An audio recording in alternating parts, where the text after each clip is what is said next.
يا درب احكِ عنهم، عن أولئك الذين مشوا إليك كل صباح وقلوبهم مثقلة لكنهم مشوا.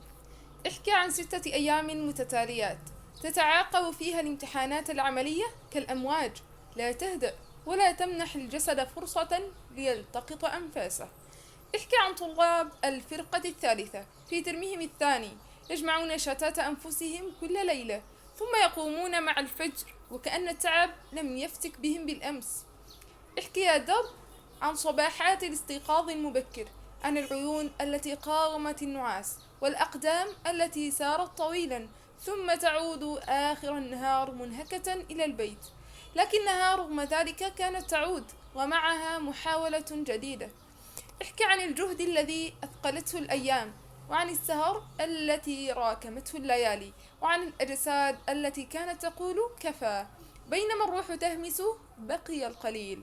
احكي عن يوم الخميس 21 من مايو 2026، الساعة 9:50 صباحا، حين انتهى آخر امتحان عملي، امتحان التشريح المرضي. احكي عن تلك اللحظة التي امتزج فيها الإنهاك بالحمد والتعب بالنجاح والصمت بنداء خافت تمت بفضل الله.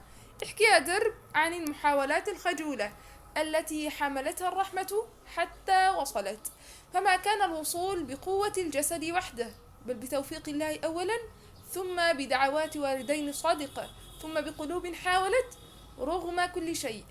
وإن خانت الذاكرة يوما فستبقى الكلمات الشاهدة، تبقى هذه السطور دليلا على أن هناك نسخا منهم لم تستسلم رغم الوهن، ولم تتوقف رغم التعب، وكانت تقاتل بالصمت. سلام على كل قلب حاول، سلام على كل خطوة ظنت صغيرة بينما كانت تقود للنجاة، وسلام على درب عرف تعبهم وسيشهد يوما بثماره. فالحمد لله الذي هدانا لهذا، وما كنا لنهتدي لولا أن هدانا الله. اللهم لك الحمد كما ينبغي لجلال وجهك وعظيم سلطانك.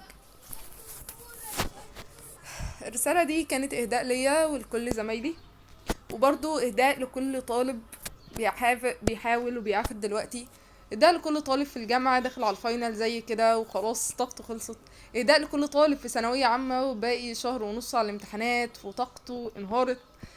بقول لكم كملوا، تعبكم مش هيضيع على الفاضي، ربنا كاتب كل حاجة بنتعبها.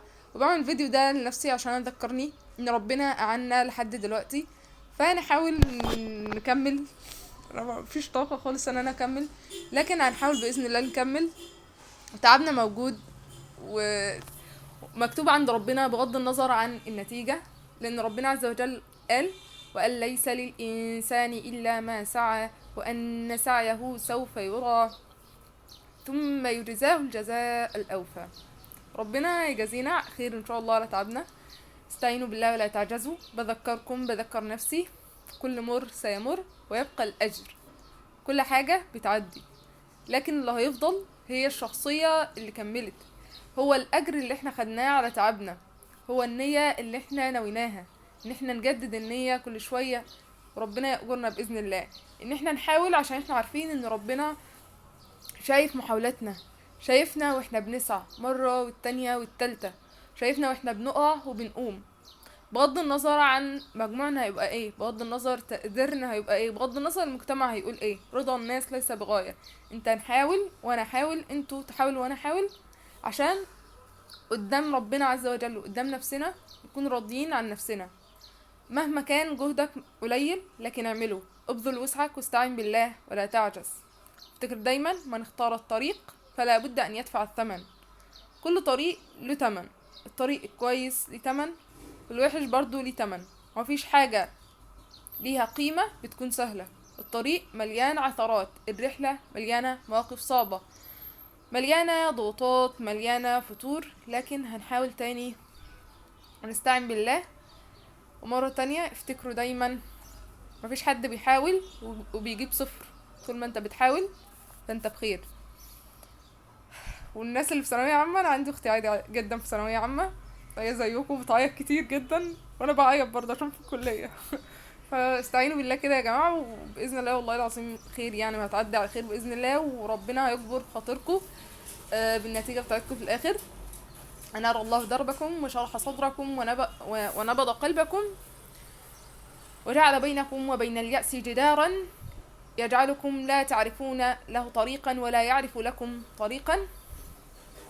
بس كده، ده كان كلامي لكم النهارده. سبحانك اللهم بحمدك، أشهد أن لا إله إلا أنت، أستغفرك وأتوب إليك. والعصر إن الإنسان لفي خسر إلا الذين آمنوا وعملوا الصالحات وتواصوا بالحق وتواصوا بالصبر. سلام لكل قلب حاول. سلام لقلوبكم أيها المحاولون.